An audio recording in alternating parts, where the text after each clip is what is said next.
Hello, everybody. Welcome to session 7. I didn't see you there, but here we are. We're going to jump right in. We're going to start with our warm-up exercise or discussion activity just to get us in the flow. And it's what's an area of learning where you excel and where you struggle? And so the brain actually image really fits well with this because, like there's situations in my life where my brain has worked really well and I'm like, my brain is awesome. And then there's other situations where it's like the most basic, I can't do it. And I could tell you generally what those are for me. And then we go around the room, whoever wants to go next. But my thought is that when things are abstract, I'm comfortable. I excel. I work naturally in that space. When things are concrete, and the more I can't even say the word right, when they're concrete, when they're concretized, when I like following simple instructions overwhelm me. Did I do this right? And it shouldn't be that way. It should be the opposite. But that's the way my brain is in the world we live. And yeah, you don't have to be nearly as like dramatic, but just, areas where you find, I learned this easy and this is difficult. Maybe one more example would be geometry came naturally to me. Algebra was so difficult. And yeah, anyway, for what it's worth. All right, others, who wants to go next? I'll go. I know this is something I think about all the time. I've always described myself as having a jigsaw puzzle brain because any situation in which like all the pieces are there, you just need to make connections and fit them in. I can do that. I thrive in that. Anything that requires recall, like rote information that I pull up as needed, horrible, stressful, bad at it, drives me out of the room. So I'm going to be pulling up your theme. Like it made me think while you were talking, because you have the context theme, right? Yeah. So figuring out, it made so much sense to me when I saw it. Right. So that's why I want to pull up everyone else's too. I just thought of that as you were talking. So that's why my eyes are darting around all over the place. All right. Very cool. Yeah. Who would like to go next? I can go. I was just thinking about this because in my other current life, I do some grant writing and I've been working on something and my brain is not mathematical at all. Like I can write a narrative, I can tell a story, and this is kind of in every part of my life, but that comes very easily to me. But ask me to put something in a table or to write a budget or to that piece of it, I really, really struggle with. So I think it's that sort of math piece of fitting things together. Yeah. And then what is something that like you just natural, your brain just gets it? I think I think even just teaching somebody, so like using, like narrative, like using story to whether it's teaching somebody or like, I think if I can repeat it to you, like, okay, I've gotten it. And that's really helpful for me when I'm learning. So. Very cool. Good. Thanks. Next. I can go next. So I feel like I really excel when I have time to prepare or think about something ahead of time or organize myself around it. And I am not good when I'm on the spot. So if I need to come up with an answer quickly, I kind of have that moment where I just freeze or I say something and it can be good or bad. So I feel like that's something I've learned about myself is that a little prep goes a long way for me. So great. Yeah. And just even like people knowing that about us, these things about us could really help, like, hey, I'm best if you don't put me on the spot, but when you give me time to prepare, I will come through because I have responsibility number one, not me, but you do. Yeah. So, right. So I will make it happen. My arranger and achiever will kick in and I won't let you down because I care about you because I'm relator high. Yeah. That all kicks in. Makes sense. Yep. Perfect. Thanks. Yeah. Next. I guess I'll go next. So I would say I do best when I have a general formula. to work with, but I have creativity on how I can solve. It's great. Yeah. I was gonna say, Uh, I'm sorry, keep going. No, and I'm trying to think about the struggling. So it's the opposite. So like if I don't have that creative space, right, to like just kind of think outside the box and see other perspectives, and everything has to be completely black or white, then I struggle with that.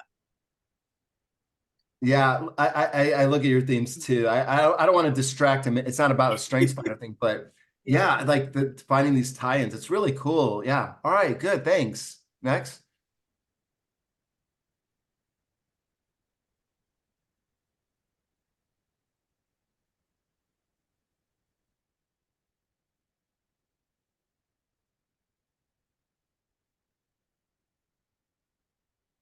Nobody else has to go, but if you want to, there's total room to go. Well, I think that maybe I should hook up with Kate because I am the mathematical mind, and so it has to be all logical for me to understand it. But I do have a creative piece to me as well, so I like to think outside of the box and come up with all kinds of crazy solutions.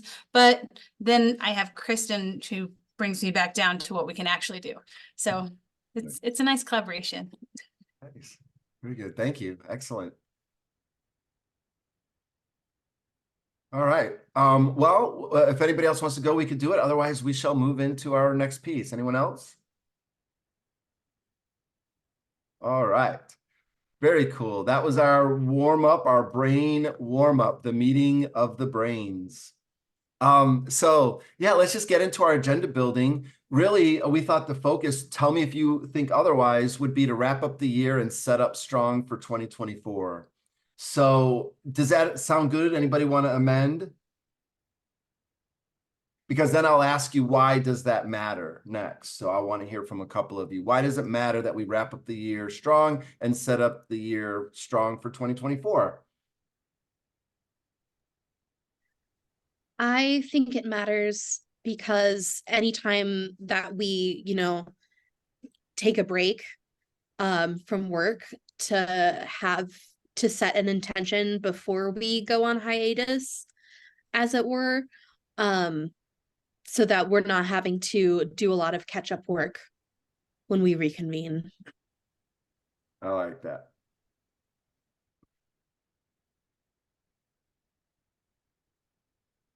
Good, thanks.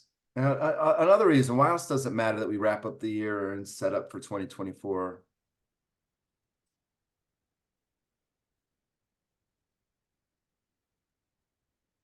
I think it's helpful and beneficial to just acknowledge what we've accomplished. That this is going on, that we went through months of planning for this and it's underway, and I think there's a lot of people in the city who are very excited about what we're doing here. And possibly beyond, hopefully, possibly. Yeah, no pressure or anything like that, but what it does mean is it matters what we're doing. That's amazing. Good. One more, if there's any reason why it matters.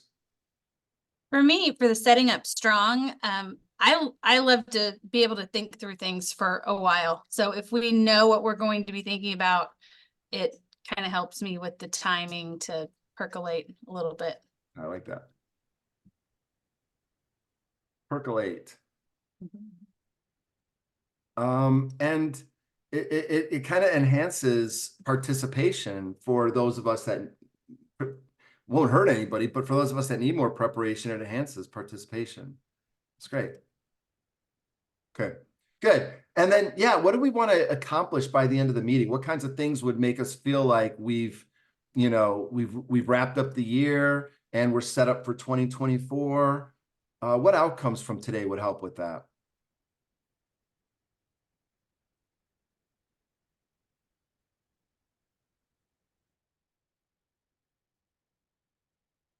We want to lock in the definitions of, see if there's any, locking in those definitions for what is literacy, or what does it mean to be a city, a literate city? in general, just tying up loose threads that we've been working on and maybe getting oriented for what's to come, that sort of thing.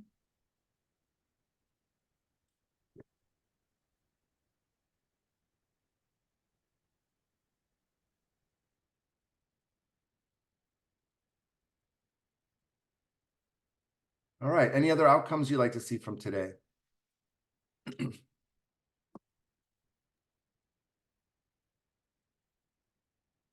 I'll show you. Yeah, go ahead, please.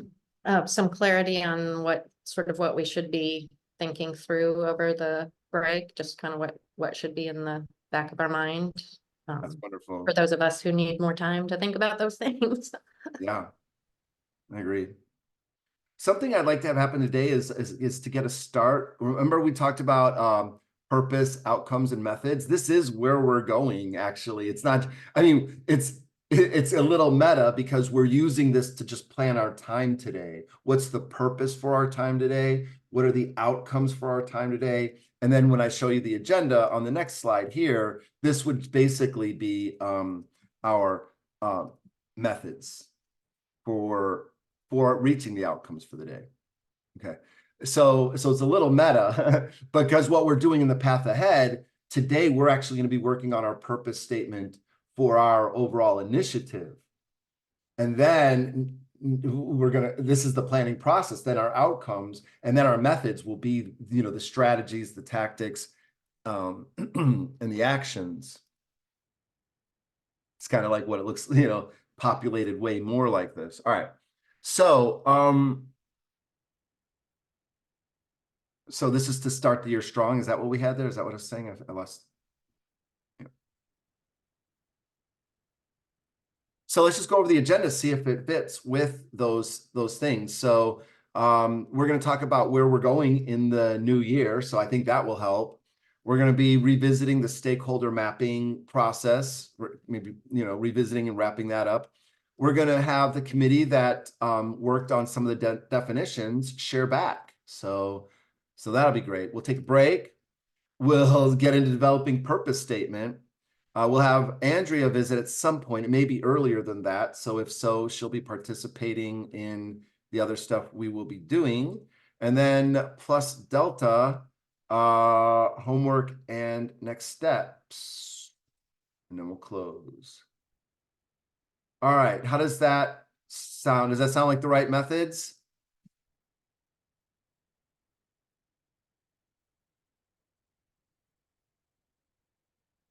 All right, if so, that closes that out. We will now move into, I wanted to ask real quick before we start getting into some content today. Did anybody get a chance to either read the article or watch the video? If so, I'd be open to any thoughts that you had. If not, no worries. So I just wanted to make time for that. I think we put those in the resource section. So yeah, any thoughts or reactions to any of that real quick?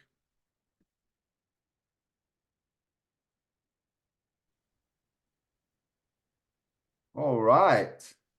Well then, with that, where are we going in the new year? Travelers, Tom, I'll turn this over to you.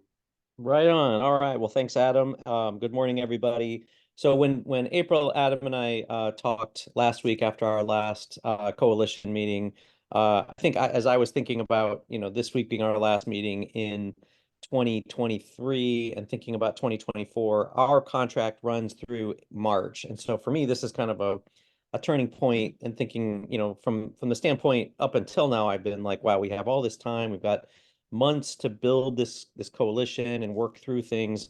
And now coming back from the holidays in January, I'm thinking, okay, now every week we're going to be ticking closer to at least the end of our engagement. And so what we're thinking is that hopefully by the end of January, we will have put together a draft of a strategic plan for the coalition. And I think Adam has talked a lot about what that looks like in terms of looking at our purpose, and then thinking about the outcomes, and then the methods are really the strategies and the goals that we'll really get into. And so it doesn't mean that we couldn't go into February, but I think as we were thinking through the next 3 months post January 1, that there's a lot of work to do once the plan is done. And that's really assuming that the plan calls for, you know, the establishment of some kind of an ongoing structure or entity or collaboration that we see ourselves helping you get established, help operationalize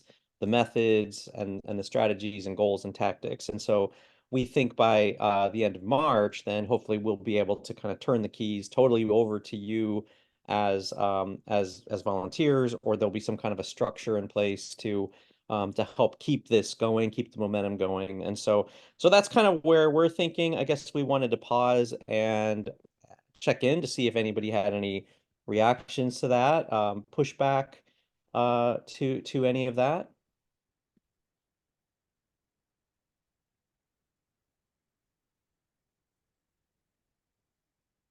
Yeah, up till now, I mean, it's been a fairly organic process. I mean, we've had very clear, you know, we have a clear methodology that I think you obviously can see, but I think we've also been very fluid. It's like, oh, let's really dig into values. Let's talk about that. Let's get some common definitions. So we've been able to really be, you know, very flexible and fluid, and I think we'll continue to be that way, but with definitely an eye toward a final kind of, you know, again, handing over some formal structure to you all to, if you so choose. I mean, you could all say, hey, this was fun, but we aren't really wanting to continue, and that's okay. I mean, that's part of the process. I don't think that's what anybody intends, but you know, again, there's not any predetermined outcome, or at least there doesn't have to be. So anyway, so it sounds like you all are at least on board with what the next few months will look like, and we'll go from there. Kristen's face. Oh yeah, I saw that. It was like, hell no, we're moving forward with something. So yeah, which I mean, that's where we're headed to. I just don't want to make it seem like there's any sort of a, you know, there's not any sort of structure that's already been put in place. So it's all really in your hands to build. All right, I guess, Adam, we can move to the next item, which I think is mine as well. Yeah, it is. I'll put up the slide just to kind of show the amazing visual ability. You know how hard it was to create this stakeholder map? I was like, wow, I'm amazing. It's very detailed. Yeah, wow. You'd almost think I was like an intelligence of an artificial nature, but anyway.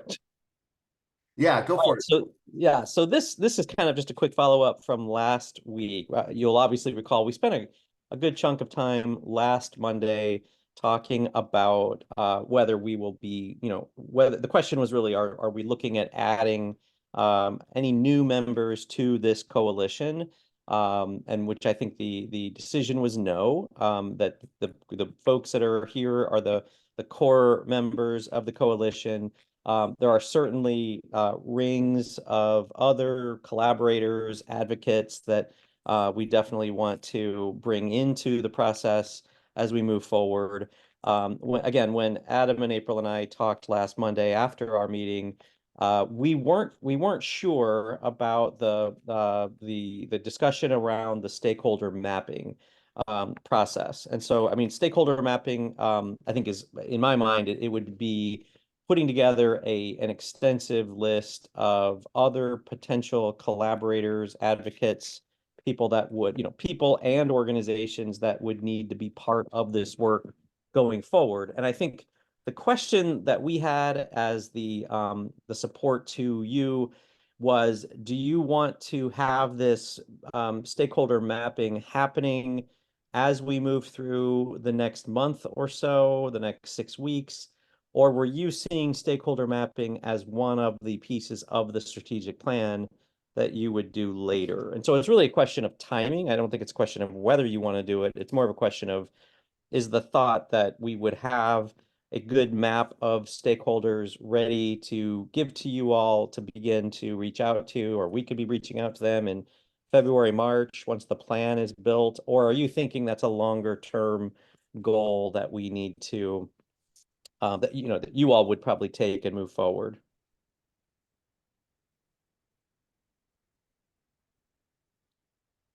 I have a couple of thoughts. I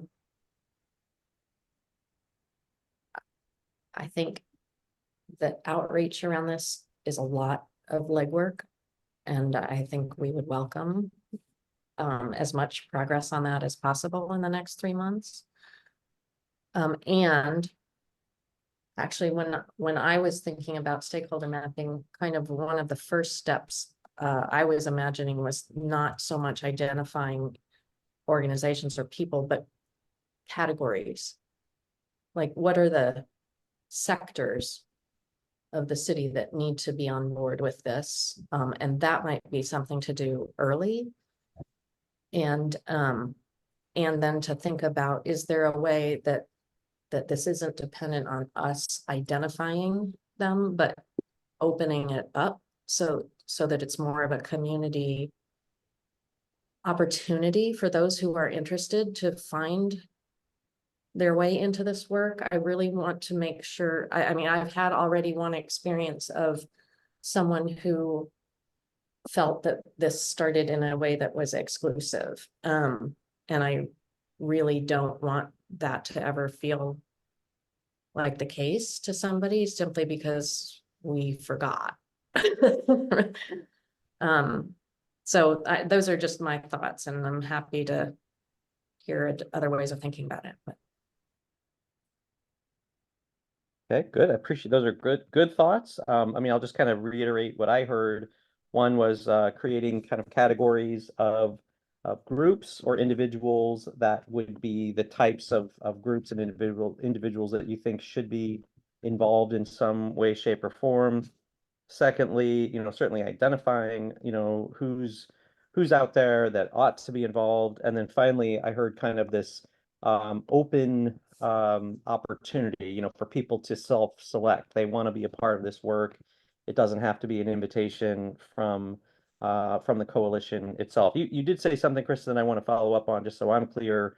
You said reaching out to folks. I mean, you see that as part of this. Like, once we identify the categories, identify groups and individuals, it's actually reaching out to them and inviting those groups and individuals to participate in whatever way the categories are defined. yeah, I think, I mean, either, yeah. Yes, reaching out to folks, but even just determining what it is we're telling them this is as we're building it. Right. So. Yeah, and I mean, at least my quick answer is that the strategic plan, the purpose, the outcomes, I mean, that's all really, really important information to obviously define and then communicate to the appropriate stakeholders that are identified, or community members. But I also heard you loud and clear that this isn't an exclusive group, that there should be a way for anybody to join in whatever capacity they feel appropriate, or maybe there would be an open invitation for one of the buckets or categories. So, well, that's all stuff that we can work through. Okay, that was just Kristen's thoughts. So what do you all think of what she said? What do you think of, what are other thoughts you have about this?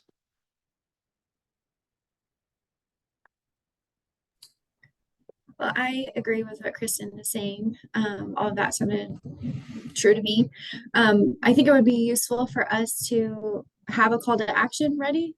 So if we're starting to get stakeholders involved, what is it that we need from them or hope from them? And I don't know that we're there, but I'm assuming that's part of the work that we will be doing upcoming. And I just think when you get people excited about whatever the cause is, you really need to be able to follow through on, this is what we need from you, so you can capitalize on that. So that's the only thing I would add at this time. Love it. Yeah, call to action. That's a good marketing thing. It's like, it's important to let people know, but then to say, okay, what do we want someone or somebody or some group to do? I think that's really important.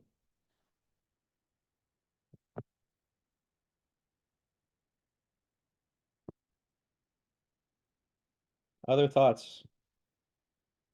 I guess, I think it sounded like Kristen and Katie were both aligned. Does anybody disagree? I mean, I think if there isn't much more discussion or disagreement, I think this is good for direction for us. I think having us lead the process for now and creating categories, identifying, individuals, groups. Of course, I mean, I think you all have had great input into that, and we would continue this conversation around, start with zero conversation that we had last week, just groups like that. And you have tons and tons of great groups that we need to think about and categorize.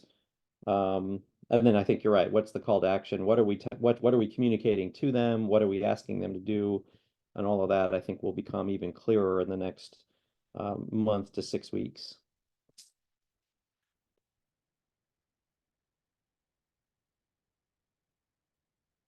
All right. Well, I am going to take your silence as consent that you're okay with moving forward with what's been discussed. Again, this will not be the last. We'll talk about this a lot more over the next couple months, of course, and you'll guide the process and help us finalize the categories, the groups that we want to invite, and then what that call to action looks like. So, but I think we've got our direction. This is great. All right. We're moving forward and making great progress. We're ahead of our agenda.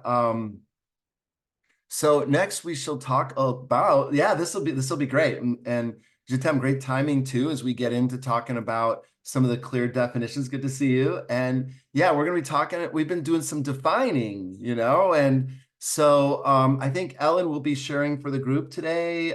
We've been looking at, well, let me go to the slide here. What is literacy? I don't know which of these you worked on. I think you didn't work on all of these. I think it was the third one, but just to catch us all up. Literacy, we're defining as the ability to write, read, listen, and speak so a person can communicate, engage, and thrive in their world and beyond. Literacy across the lifespan is the continuous development and application of skills in reading, writing, speaking, listening, and comprehension integrated with the ability to effectively find and process information, enabling individuals to actively participate in their own lives and the world, empowering them with agency. And then here's what we had for KC being a literate city, but I think this is where we wanted to do more of the work. Kansas City will be a literate city when each resident of the 5-county area has the ability to effectively and actively participate in their own lives with agency, and stakeholders across the 5 counties invest the resources needed to offer a legible landscape that empowers and inspires the continual development of each resident. All right. So with that, April, I am turning this section over to you. Yeah. Well, yeah, I think you did a great job setting this up. At this point, I would just want to turn over the floor to the volunteers from last week who met to do a little bit more work on that third definition of what it means for KC to be a literate city. So yeah, please take the floor. I see Thank Ellen you. just dropped the chat. I've dropped a doc in the chat of what we kind of expanded it to. So we thought it would make sense for like each definition to kind of expand more. And even though this is longer, we think that it helps paint a better picture of what it means for KC to be a literate city. So we put Kansas City will become a literate city when literacy is a lifelong journey, beginning at birth and continuing throughout every resident's life. It's a place where education extends beyond the classroom, permeating every part of our community. Here, each individual, regardless of background, has equal access to a rich array of learning resources, including but not limited to libraries that reflect the literacy needs of the community and literacy organizations that work alongside them. We are committed to ensuring that these resources are not only accessible, but also empower and inspire continual personal and community growth. Our vision is a city where literacy is not just a skill, but a foundational element of our social and cultural fabric, enhancing the arts, media, and daily conversations. This literate city we aspire to create is one where every resident can fluently participate in their own lives with agency, supported by the collective investment of our 5 counties. So, with a little help from ChatGPT, we ran it through it a couple times trying to fine tune it. We came up with this, and we think it helps paint a better picture of things. But also, in the spirit of our value of this being a dynamic process, understanding that like this may not encompass what our end goal is, and like this can be something that we revisit and in 6 weeks or something like that. But we hope that this is like a good foundation for our planning moving forward. I think it's great. I would actually ask, if you don't mind, if you could just talk a little bit more about the thinking behind, how you got from definition 1 to definition 2. What are the major elements that you were hoping to kind of infuse it with? Because it's a lot of text. And so I think just helping us to like zero in on like what is most important for you. Yeah, we wanted it to, we asked ChatGPT, what does like a literate city like have, things that it has. And so libraries, resources, things like that. We kind of narrowed that down to things that represent some of our organizations. And then asked it to just be more visual with like what it looks like. Cause I think that was something that we missed in the first one. Is just like, what exactly does it look like if it is like a fully literate city? Beyond just like, literacy is something as reading. And so I think that the last part of it is that, yeah, it is longer.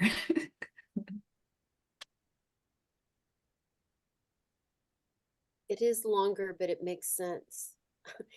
I can feel it now. I couldn't understand really where we were going with the literate city, but now I understand, and it does make sense to me. Especially, I was hung up with the 5 counties, and the way you worded that makes sense to me. I really love this and responded to it very positively the first time I saw it.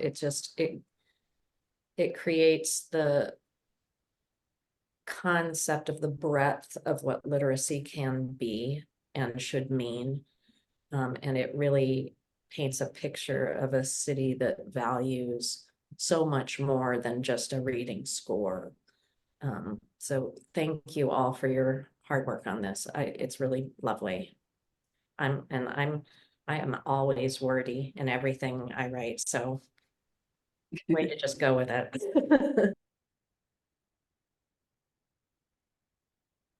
I think it's also what anyone can understand, and I think that's important, that our message is that someone can pick it up and go, oh, I get it. And I think this does that. I agree. I like the inspirational nature of it, that like I'm picturing a future that's brighter and better and serves more people, and it motivates me to want to investigate to how we get there. So I think it captures all of those pieces, and I appreciate that you made it more visual. I think that does add to the appeal. So thank you all for your hard work.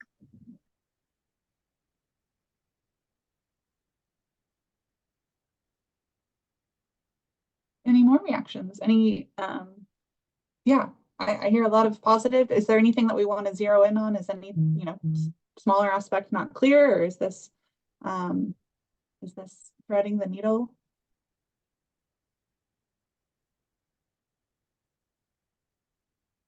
And I also just want to maybe pose the question of, I think we're hearing that you all kind of like the longer response, but I wonder if the general public would, kind of feel the same way about reading something that's a little bit longer. And so I'm wondering, like, playing with an idea of having like a shorter Cliff Notes version that could like go into like a promotional brochure versus a longer version that you can pull out for that audience. Thank you for posing that question, April, because that's kind of what I'm thinking too. And also when I'm talking, I think like part of the reason that we have these definitions, or that we've been working on these definitions, is for ease of communication and for something that's a quick and easy reference when we're saying, when we're thinking about like strategic planning and like, are we all on the same page with what this means? It's really good that we have that illustrative detail. And I think it does, like, yeah, that is at the heart of it. That what y'all worked on really is all encompassing. But I think it's going to be, I worry that it's not going to, it's going to be hard to fit into a pamphlet, or it's going to make for a rough elevator pitch. And that I think it's going to be a little cumbersome, personally, if we're looking from a marketing or an outreach perspective. But I still really like it. What you the words, I like the words on the thing. Those are good. I agree with Lauren, but I think for marketing purposes, we're not there yet. I feel like we've got a lot of work to do before we get to that little elevator speech or what our message is in very simple terms. And I think this is a really good way to get us thinking so that we can narrow it down. Mhm. Yeah, it's a good question. Coming back to like the POM model, like what is the purpose of these definitions for us right now as a coalition? You know, what are we really using them for? And maybe we don't need to think about marketing outreach quite yet. Maybe that'll come later. Well, and I would also push back a little bit on think about if or how we shorten it, in that I have felt many times across my career that educators at least sort of shoot themselves in the foot by creating ways to think about what we do as being simple or brief. It isn't. It's very hard. It's very complex. And this feels like a chance to say the reason we need everyone in this city on board is because it will take everyone in this city to really make this true. And that's not simple. So I would just say, you know, long may not be the worst enemy. I love that. No, that was very powerful and very persuasive. If I had $1 million, totally going to you guys. No, I love it. Any other thoughts on this? I think this is a really rich discussion of like, you know, what our message is, how we want to project it, what we're using these definitions for. Any thoughts on any of that?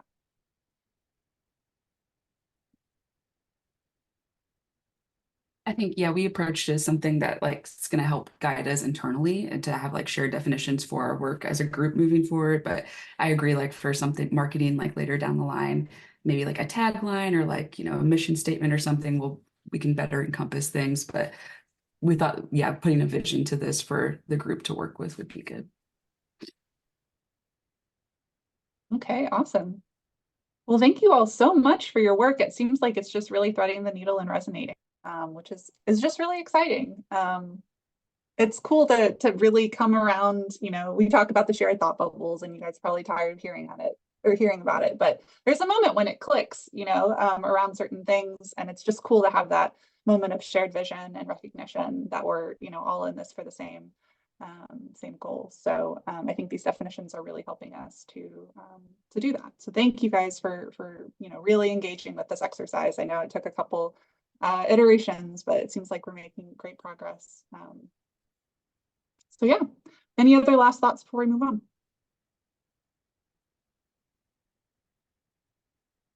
Okay. All right, so we're a little ahead of our schedule, Adam. Would you like to go ahead and give a little primer for purpose, or should we take our break now? Well, I thought first, let me show you what ChatGPT thinks of your statement visually.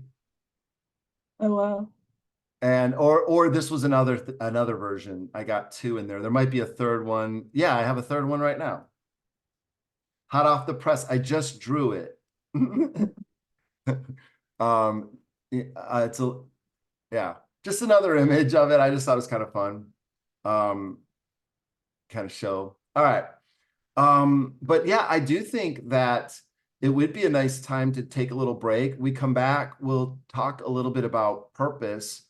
So yeah, I was going to give you all 7 minutes for a break since we've plowed ahead. Does that work? All right, we'll come on back and we will move into purpose then.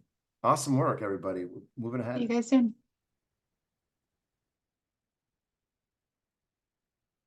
Record again. Okay, very good. We're now coming back from a little more clarity about where we're going. Any other reflections on anything we've talked about today on the statement that that Ellen and the committee shared?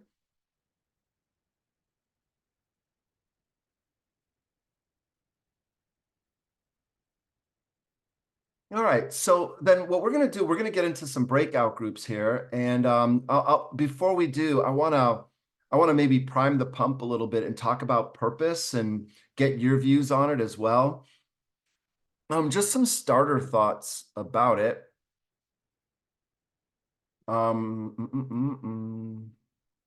Here we go. Yeah. And this is one of those accept, reject, or adapt things. I'm just going to share some thoughts about purpose, that purpose amplifies engagement. And because when we're feeling connected to the purpose, we're intrinsically motivated. When we're not connected to the purpose, then we need to rely on the external motivators. And also, I guess before I get into any of this, I want to say that purpose is when we talk about purpose, it's why, it's the reason for something. We're behind something.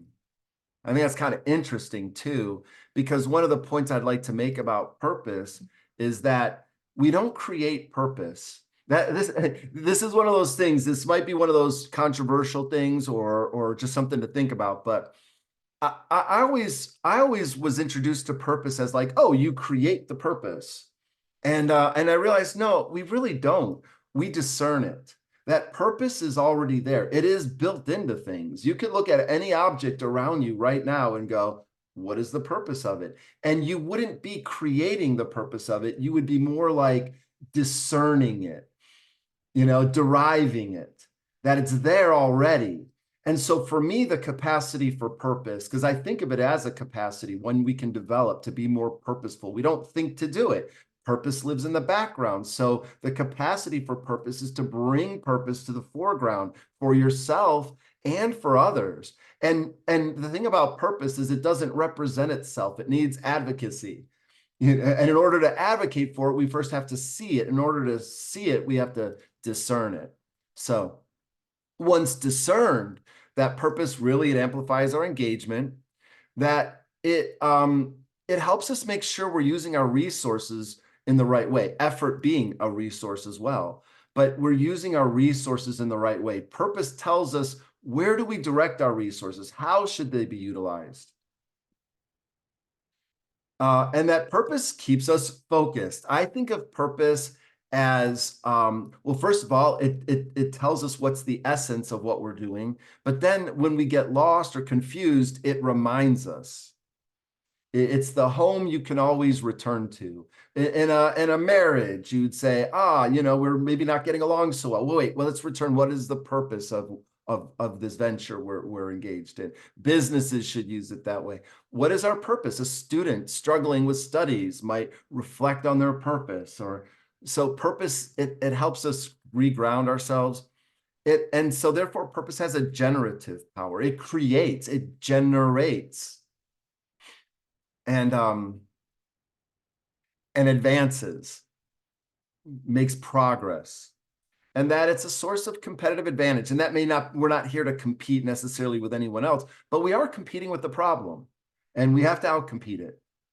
And so having a purpose it provides us with a unique source of advantage.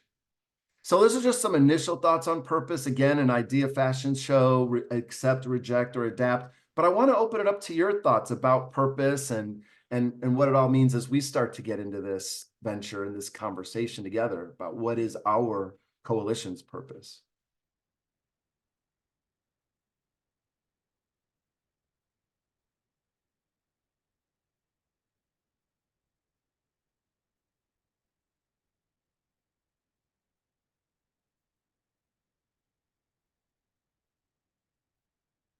Was there anything you disagreed with?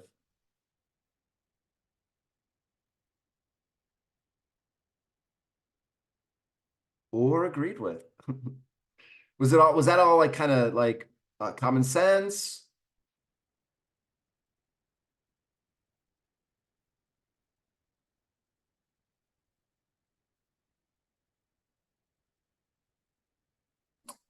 I'll bite. Go ahead, Kate. So, I mean, it all makes sense to me in my experience, just in understanding what you're doing as like a touch point to come back to. There's something we talk a lot about is like mission creep, or just all the great things you could do with the resources you have and what should you be doing. So I feel like keeping that in mind, keeping that somehow front and center for us just will help us make sure we don't overexpand and continue to actually execute on the thing that we have found has the most value. Huh? I was just gonna affirm what you said about discerning purpose. I mean, I think you're right. I mean, even though this is a brand new group, I mean, you know, this didn't exist before, but I think it's not like we're starting from scratch. I mean, I think that there's an alignment of purpose between all members of this coalition that I think is going to be really fun to see how it comes together. I'll throw out there too that, you know, you talk a lot about the relationship between purpose and outcomes and thriving as the universal outcome. And so I think we've already done a lot of work in the coalition to discern what thriving looks like, what, you know, KC as a literate city looks like, what literacy is, you know, what literacy across the lifespan is. So we already have a kind of a vision of what thriving is. So it should be, you know, I look forward to the exercise. I think it'll be interesting to see the reflection back of, you know, what the purpose and how that's connected for this group in particular. Other thoughts? Because we are going into the purpose creating exercise. Do you feel that you have what you need with, you know, how many groups will we have and how big will each group be? Do we have that decided yet? We'll have 3 groups. I think we have 3 people per group. Okay. So within your groups, will you be able to begin articulating? The idea is maybe that you would draft a purpose statement, and we'll come back and hear from the different groups and see alignments and where there's some divergences and to talk about it. Before we do, I don't know if this will help, but I was thinking, first of all, like just this image here as a representation for the complexity of literacy, that purpose is going to be there. It's going to be right here at this center, because there's all sorts of like details around here in the swirl of literacy and what does it mean and all the players and the components of it and elements of it. And this little point at the very center to me is what I think of as purpose. And then maybe out here on the outer rim is what we're realizing, what our outcomes are. Another way is we were talking about, I was taking the 2 statements we dealt with, and I know they were both 2 versions of one statement, but I really thought the latter version articulated outcomes. Like this was a vision statement. And a vision, it's casting forward into the future. What does it look like? And then so all of these would be outcomes at a high level.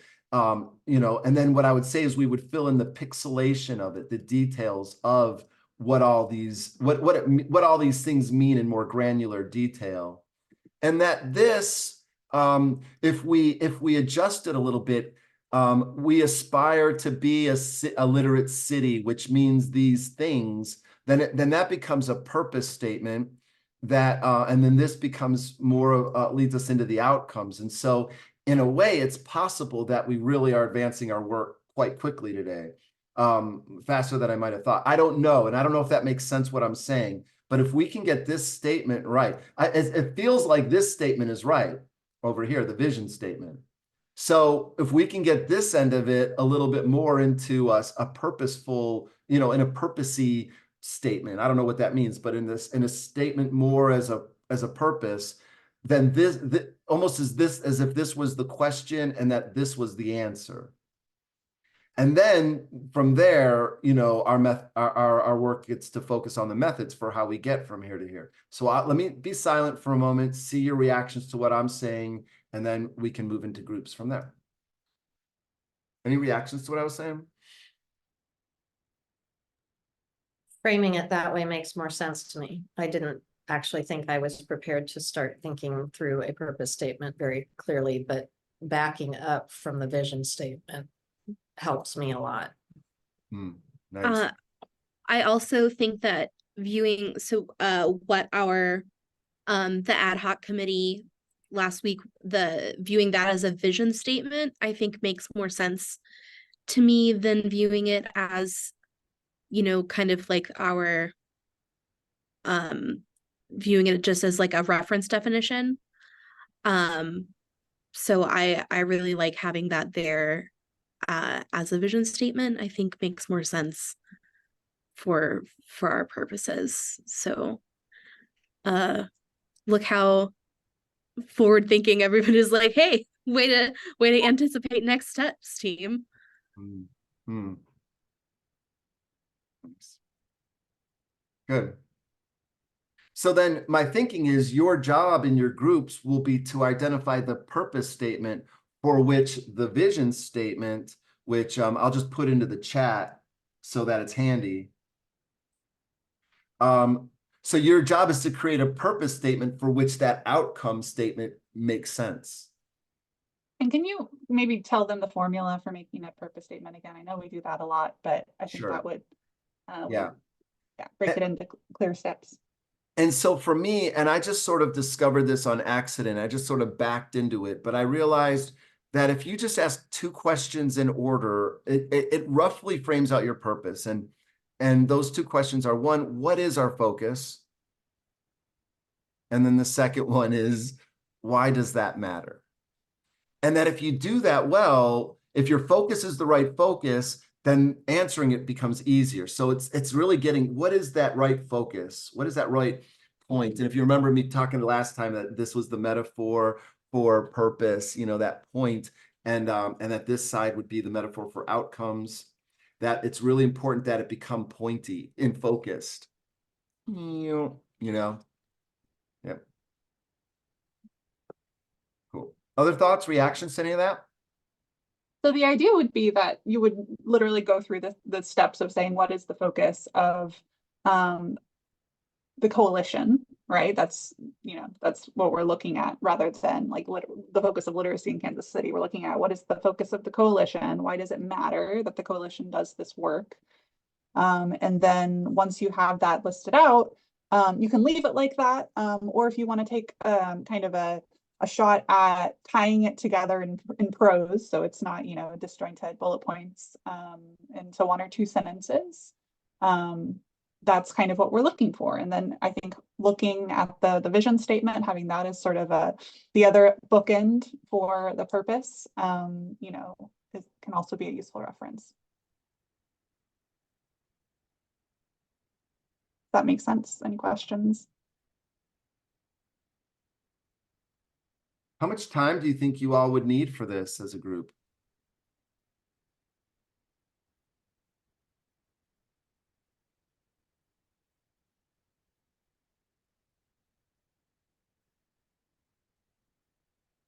$15 minutes?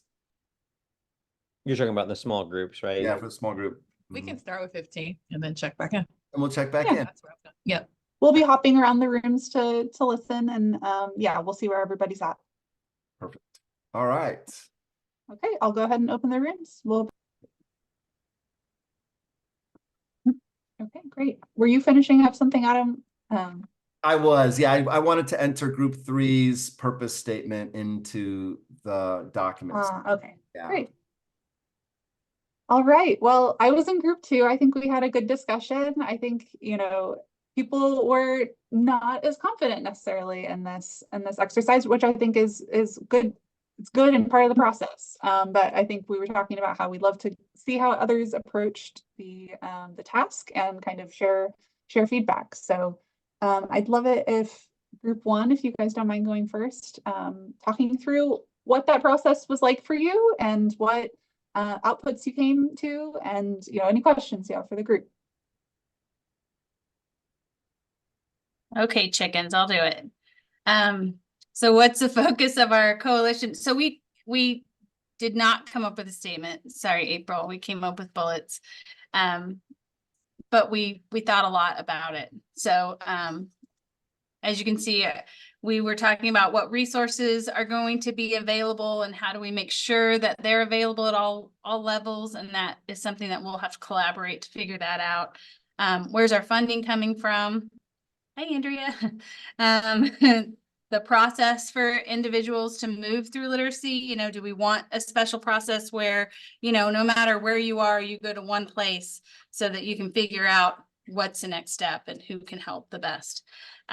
Direct services to state legislative involvement, like what are the processes throughout, the whole scope of things. I think that's something that we talk about as a coalition, maybe not right away, but eventually.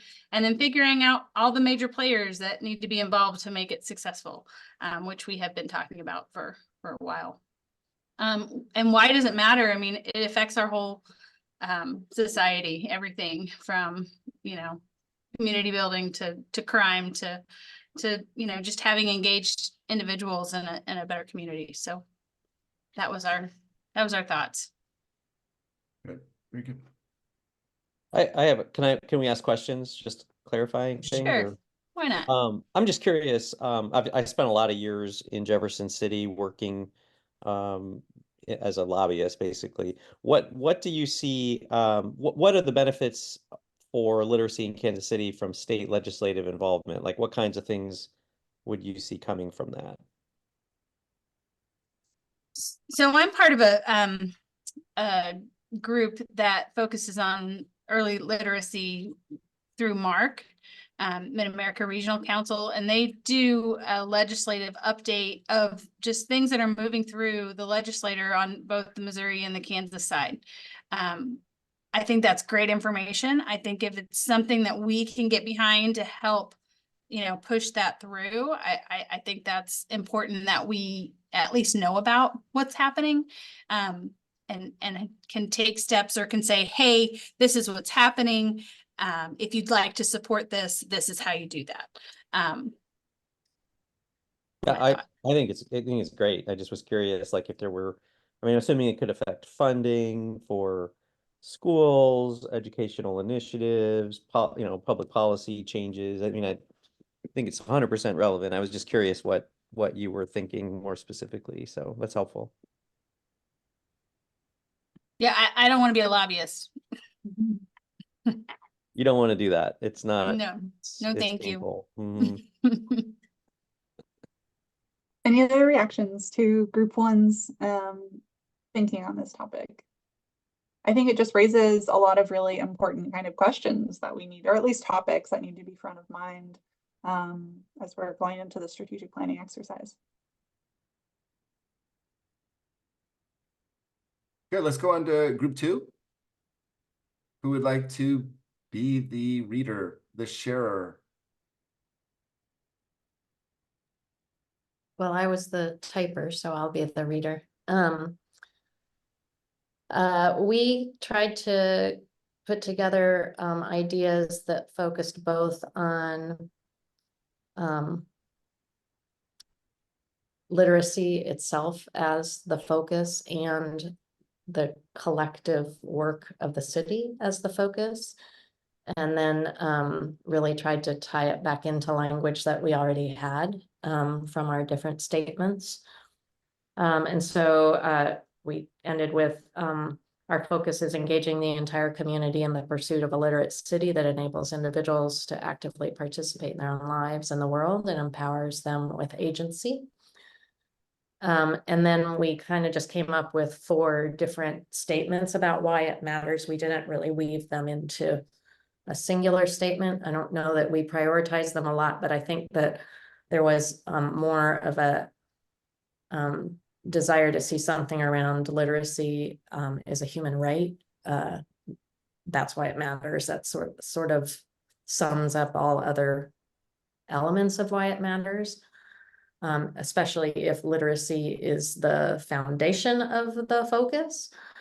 If the collective work of the city becomes more of the focus, then I think that we talked about the fact that we started all of this because we were all siloed in our work and that wasn't working, that we see this collective approach as being the process that will make a difference. And I welcome the rest of the group to chime in. So if I missed anything. Anybody else from the group would like to share? I think she covered it. Nice. All right. Any reactions from the other groups on that?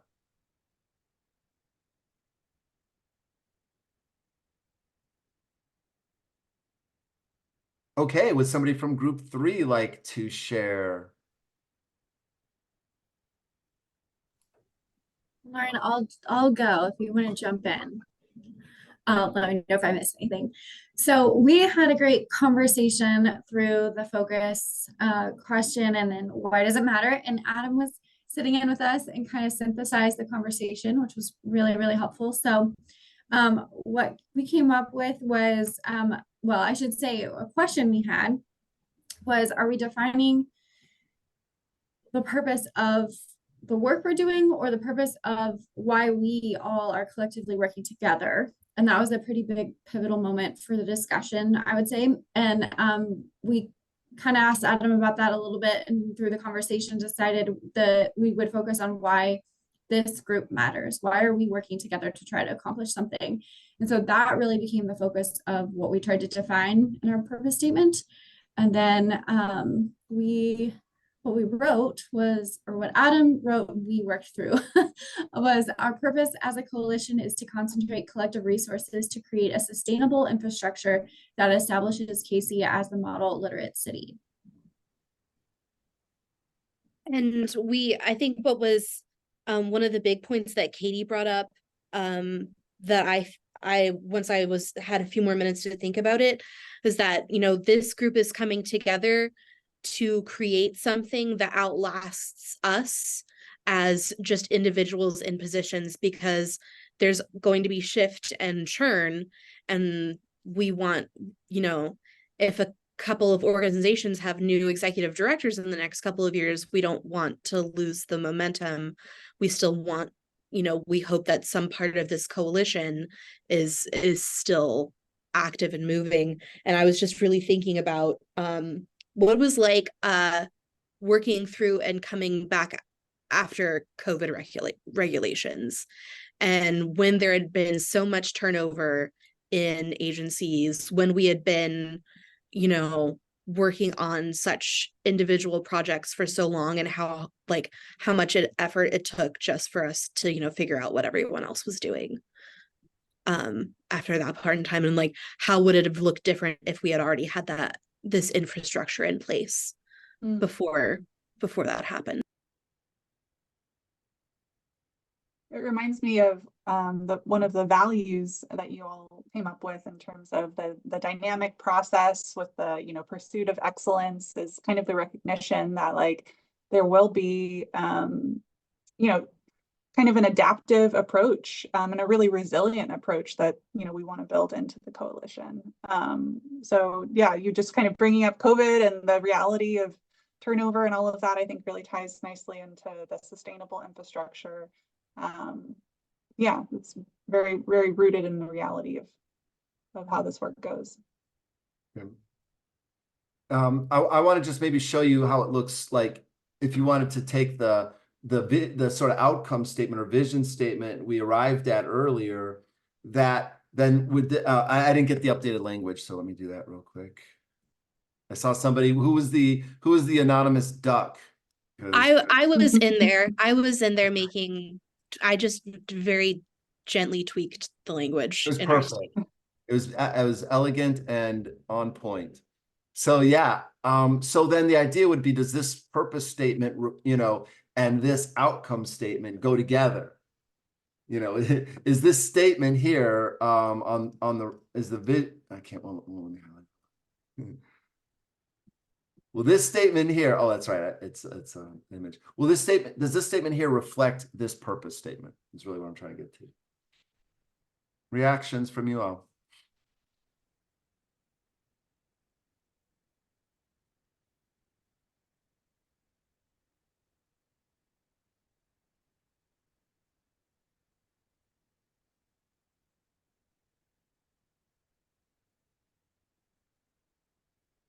And I'm going to be looking for your reactions from this, to be honest, because this is important. This is you. This is, you know, this should be a reflection of you all as a group and what we're about and our work together. This is our endpoints. This is our beginning. This is our alpha and our omega. And this is our potential. And this is the actual that we want to arrive at. The future actual.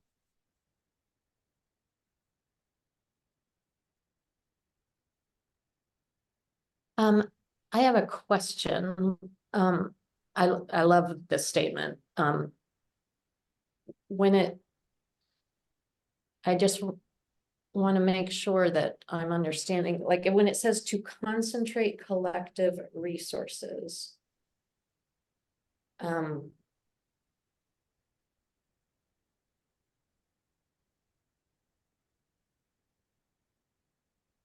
What's tripping me up? I can't figure out,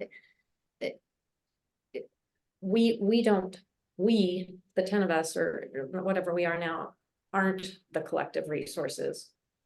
And it's about, I think does it need to say something about inviting in, well, pulling together all of the elements that create those resources there, or that offer those resources? Does there need to be some kind of statement about who the breadth of where those resources come from? Or is that not relevant at this point in the writing? Kristen, something we talked about in group 3 was, I think this was something that initially we were like, first of all, we have to understand what all of our assets are as individual organizations. And then we can identify where the missing gaps are within those assets that we have at the table. So I hear what you're saying is like, you're saying there's not everybody's at this table. So how do we tap into that? And so I think the first step we do, and I think we did it initially when we first had the consultants come on, is like, what strengths do you bring to the table? Of going back and doing an analysis of each of our organizations of what strengths do we bring, what strengths are actually on the table to share. Not all of our boards are like, sure, be a part of this collective. So what assets can we collectively share? And not only that, then be able to address where are the gaps and who can come to the table to fill in those gaps. But I do think what you're saying is sharing language that says we still are not there. And who else needs to still be at the table for us to have this complete table for bringing all the assets of Kansas City to the table so that we can address illiteracy in Kansas City. And is that outreach of filling in those gaps part of our methods of achieving our outcomes and not necessarily part of our purpose? I don't know.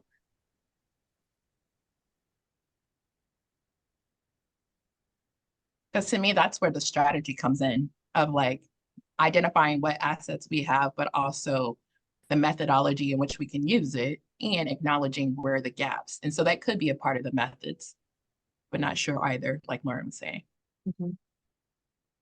Just a quick word on why I use the word concentrate. I think it addresses Kristen's point, is that the activity of concentration can imply, and to me, it does mean the bringing in of outside resources, that this group is a concentrator of the collective resources. So we have to go out there and find out where those resources are. We need to bring them in, because, and then it's not just about, well, concentration is about the gathering, but then I also believe it's about the distribution of the resources. That there's a reason out of all the people in Kansas City, you're the ones involved in literacy. As I was saying to the group 3, either by your own individual choice, you positioned yourself here, or through fate has led you here. It crash landed on the shore of literacy and left you, stranded. No, but for whatever reason, these are the people in the Kansas City area who have said, I'm dedicating myself to literacy. So it makes sense that this would be the group that would try to concentrate those resources and distribute those resources and kind of be the standard bearers for what it should be. I mean, hey, anybody else can come along and up their game and, and be part of this, that's the nature of what we're doing. But for now, we all went through several weeks of going, who are the people that should be in the room? And this is it. And so you are the concentrator. We have to go out and find those resources. We have to decide how best to apply them then, and that will be the methods to get to those outcomes. Yeah, thank you. Thank you, Jatam. I think what you were saying resonates, and I probably am stuck in the methods and strategy more than the purpose. So I think that makes sense to me.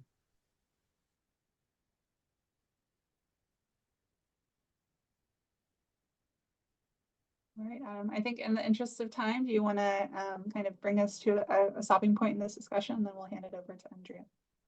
Yeah, that sounds great. I think we're at a stopping point in this discussion, and we'd like to hand. No, I'm just kidding. No, I think where we're at now. Let's sit with this. Let's rest with it, because now we have our beginning and our end, our purpose and our outcomes, and that's remarkable. And we can shape them more. You know, like we have drafts of them, and that's very solid. So be thinking about this over break. I think this sets us up really well. And yeah, with that, I think it would be a really great time to introduce Andrea. And I was for a minute, is it I haven't met you before. So yeah, I'm very excited you're here. And so please tell us more about yourself. And yeah. Okay, it is Andrea. That is accurate. And it's so good to see so many faces on here. I do know from my library time, a decade at the library.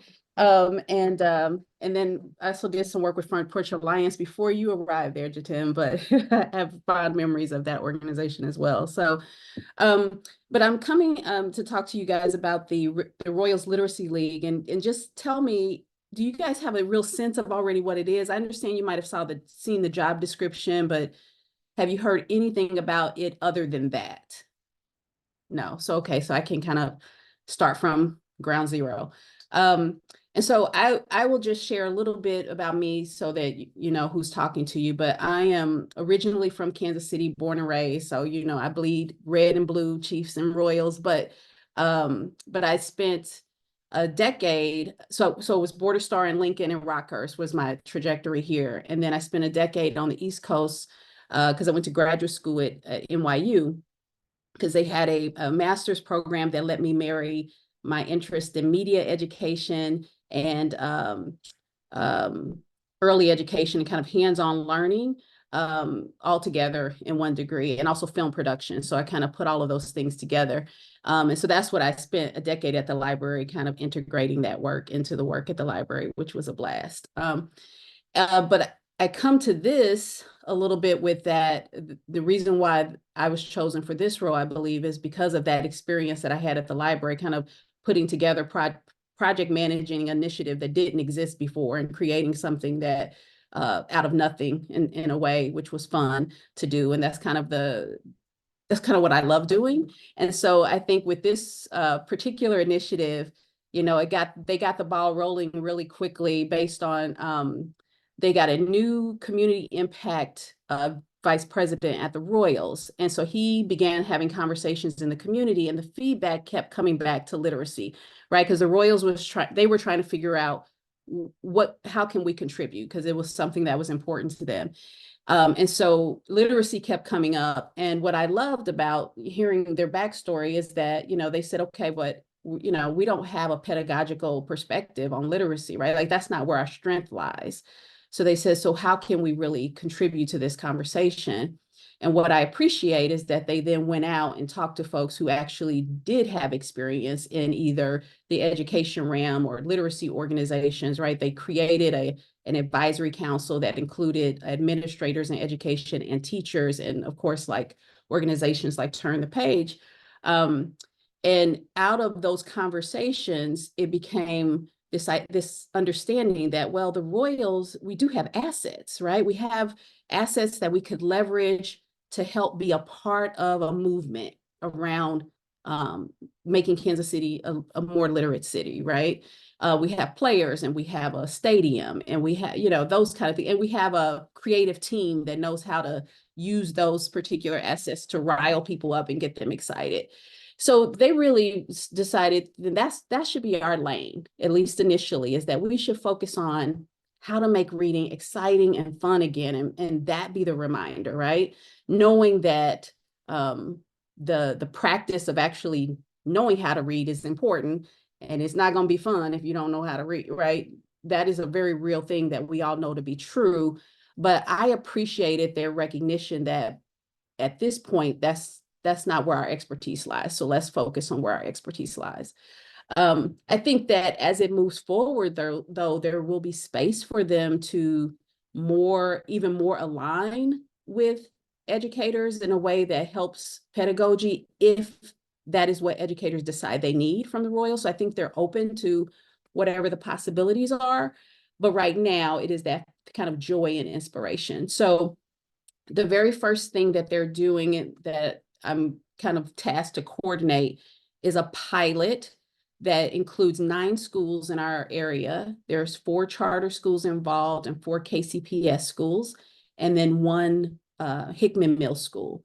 So the schools were chosen basically because this was a group of superintendents, kind of like you all. It was the coalition of the willing that were already, they had already built relationships with each other and knew how to work together. And so they all kind of said, yes, we would be willing to be a part of a pilot with the Royals. So we're going to choose 2 classrooms at each of those schools. And there will be a series of connections that they'll be able to have to the Royals. So for one is a library, like, you know, the little libraries that you see out in your neighborhood. There's going to be one that is, you know, shaped like the crown, and it will sit in front of the schools. And it's really geared towards being available to the community, but the schools are given the opportunity to decide where they want to place it. So some of them are wanting it closer to the schools, some of them are wanting it further away. So those are still things that we're negotiating, but the idea is that it would be a place where you can take books and bring books back, and Turn the Page is going to manage that that for 3 years, at least for 3 years, restocking and making sure that the books are in good condition. So that's one piece that they'll get. The second thing that will happen is that there will be kind of a classroom champion, a Royals classroom champion for each class. We're still trying to figure out which Royals, because, you know, as you guys probably know, all of that is, you know, dependent on who's here and who's not here. But the idea will be that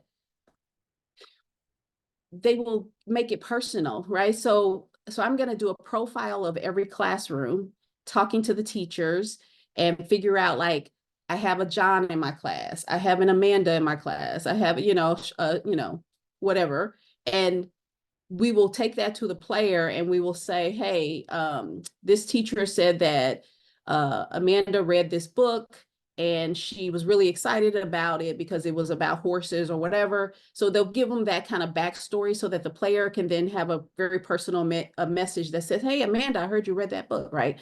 And so we'll do little pieces like that that will help connect them to the classroom, as well as, you know, talk about what the players are reading and try to, you know, just build that relationship between the student, the classroom, and the player. And then hopefully that will culminate in a classroom visit. We're still trying to see if we can make that happen. So that's the second piece of the pilot. And then the kind of third fundamental tier is there's kind of a culminating event that will happen in May that we're also looking at a kickoff for summer reading, right? So a way to bring everybody together and say, you guys did a wonderful job, but hey, there's still more to do as you move into the summer. So that's the essence of the pilot. And where all of my kind of focus and push is right now. But at the same time, to the work that you guys are doing, there's still a conversation about, but what happens after that? And how do the Royals continue to be a partner in this work moving forward? So lots to say there, but I'm happy to answer any questions that you might have or clarify anything if I can. Good. Other questions anyone has? Are you all clear on on our relationship with Andrea, or I mean, is that clear to everybody, or? Like, I'm not. I have clarity on it. I can add in on the go there. I believe that Jillian and I were both invited back in April, May-ish to sit on that advisory panel and we, you know, had like that very first conversation of like what's important to the city and literacy, and from a wide range of different stakeholders around schools mostly. And each of us in our conversation that initial time mentioned this group, and that, you know, we saw this as an opportunity. And I think they shared a lot of interest in what this group was doing, and the guidance that might come from this group. And I viewed it, and Andrea, I'm not speaking for you, I'm just saying, like, in my hopeful mind, I viewed it as an opportunity to have a really powerful partner on board for whatever we develop out of this group. I know we've talked about potentials for a summit or some sort of larger citywide conversation. And I think that those are the types of things that this group has a lot of public voice that could be a big asset for us. And I will add too, for full disclosure, is that this initiative that the Royals are leading is they are being partnered by the Sherman Family Foundation and School Smart KC, right? And so School Smart has been integral in bringing a lot of the schools to the table. School Smart is also funding the consulting work for this group, right? So the person who did that is also the person who was part of the conversations of the group that hired me. So I think that from her mind and from that governance group, they're like, this is a natural connection. Not that it has to be a forced connection, but it's like, it doesn't make sense for there to be that we're not knowing what everybody is doing, right? That and that we're not finding ways to support each other, right? Because we understand that this is addressing the issues of literacy in Kansas City is going to be a huge lift, right? And it's going to require people from every different area, industry, education, nonprofit, everything. So I think that the more we all know about what we're all doing and then figuring out how we can leverage each other's strengths is going to be to the benefit of our city, correct? So.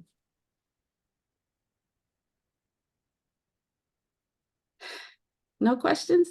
See, that was it one of those things where, she talks a whole lot, she said a whole lot of stuff, and I don't know. It hasn't landed with me quite yet to ask a question. But if you think of something later or you feel like, please feel free to reach out to me anytime. And it's just andrea.ellis@royals.com. So I'm happy to answer questions.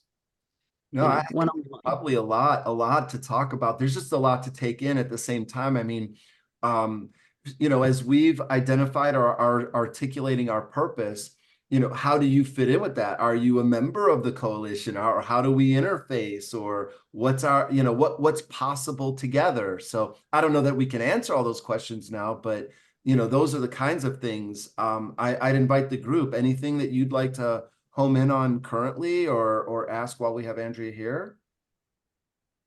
I have a question. I know that right now the collaboration is really focused on school age, but we're really talking about the lifespan. So I wonder how that looks. And maybe that's not a question that we answer right now, but are you open to, talking about the lifespan and not just the school age area? Yes. Is that specific to me or is that to the group? Yeah. Well, for the group, we are doing the lifespan. So yeah. Yeah. So what I would say is that I think the focus on the schools is very much about who the partners were that were at the table, right? And understanding that it's often hard to get the schools to come to the table, right? So I think that that's a big reason why that is the focus right now. And because most people who are not involved in this world see the school as your immediate first place to go, right? Those of us who are in the know, we know that there's a whole lot that happens in the out of school time space, right? And that's my background. And one of the things that I bring as a voice at this table is that I understand that it's not limited to that. So I would say that to begin, but I would say second that I do think that from the Royals perspective, they're all in. And they've decided to commit to this conversation around literacy. So I think they're open to expanding it to the lifespan, and not just open. One of the things that final event that I mentioned to you is specifically designed to include families, because we do understand that a lot of these young people that are struggling with reading are going home to parents who are struggling to read, right? And so we want to figure out how we start to include their voices in whatever work that we're doing. So absolutely, we understand and are open to that. And I believe there's already been a little bit of groundwork in the conversations with the pre-K world. And it didn't sort of take into the pilot, but I think it's on the next phase or the back burner. That's accurate. Yes. Now that they had a couple meetings before I started, but now that I'm on board, I'm gonna come back to that probably in the new year. So. And speaking of coming back, will you be attending these meetings more or on a I really think that's a question for you all. I will say School Smart, because I think of their involvement, thought that, hey, this would make sense for you to be a part of this. But as I've listened to in my conversation with Kristen about how you guys have really been building relationship and building team, I understand the power of that, right? And I understand that you're doing a lot of work around that right now. And does a new voice, change things at this point? Are you ready for that? So I really leave that up to you all. If you invite me and I can make it, then I'll show up. If you feel like you want to continue to do your building first, and then when you're ready to open it, I can just, play it by ear and what you guys think is best. But to Kristen's point, she sits on the advisory council for this work. So I would also probably be reaching out and talking to her and getting feedback if it felt like it doesn't make sense for me to sit on this committee right now. So wonderful. Thank you. That's great. Thank you. And yeah, Lauren, and then we'll do plus deltas. So listening to like our conversation with Andrea and questions about how will her initiative be participating, it reminded me of this slide from last week that I took a picture of and dropped in the comments, and that we already have this might be a good framework to think about when we're moving forward with our relationship, is figuring out what, and also in conversations with her where they fall into one of these 4 buckets. So that's what I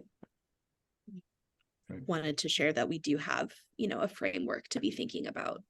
Perfect. That's great. Thank you for that. Good. All right. Let's jump in. We just got a couple minutes left.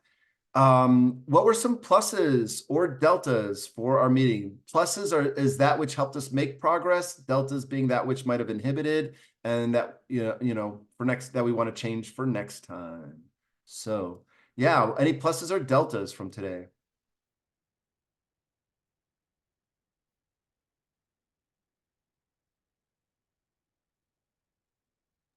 I would love to start with a plus, but I'm thinking of a delta. So I'm going to share that. We were kind of talking in our breakout groups that some of these more heady questions and, the purpose of our whole group, maybe just have a little more heads up. Next time we're going to be talking about this. So you might think about that for the week. That just helps me out a little. Good. And I want to acknowledge that is not the first time we've heard that feedback. So we need to incorporate that better is really what that's telling me. Thank you. And I'm sorry. Good. Other input, pluses or deltas. I put purpose statement being a plus because that seems to be a plus, but you tell me. It's your pluses and your deltas. I will share that while I am going to miss having Erin here, I am thrilled to have Jatem's voice back at the table. Thank you for your help today.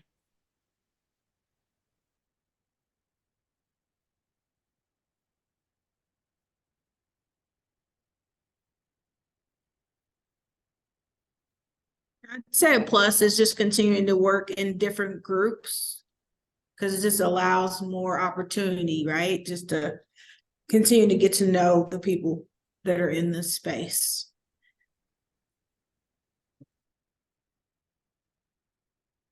Very good. Any other pluses or deltas? My plus is, I think at the onset, before we even had the facilitators, of having the conversation of being mindful of bringing all of us into spaces. And so from Andrea being here, I'm assuming Kristen, that you and Jillian did that for Andrea to be present. And so to remember, like, that's what we on the onset is like, we all can't be in the same rooms at all the time, but just remember us as a collective to help move the needle or whatever we're trying to do. Very good. All right. For next time, well, we wanted to see how you felt about the flipped classroom idea, because maybe we'd try it out. If you like the kind of content, like the progression theory content, we have some other things that you might want to see, maybe around communication or other things. So is that of interest? So if we put a video out there, maybe you guys will watch it before we come back, since we've got a couple extra time. We'll be coming back in the new year. All right. Sounds great, everybody. This was fantastic. So much progress, and we'll leave it there. We're ending on time. So thank you all. And And thank great to you, be with Andrea, again. for joining us. We appreciate Yes. that. Wonderful holiday. Happy holidays. Happy holidays, everyone. Happy holidays. Happy holidays.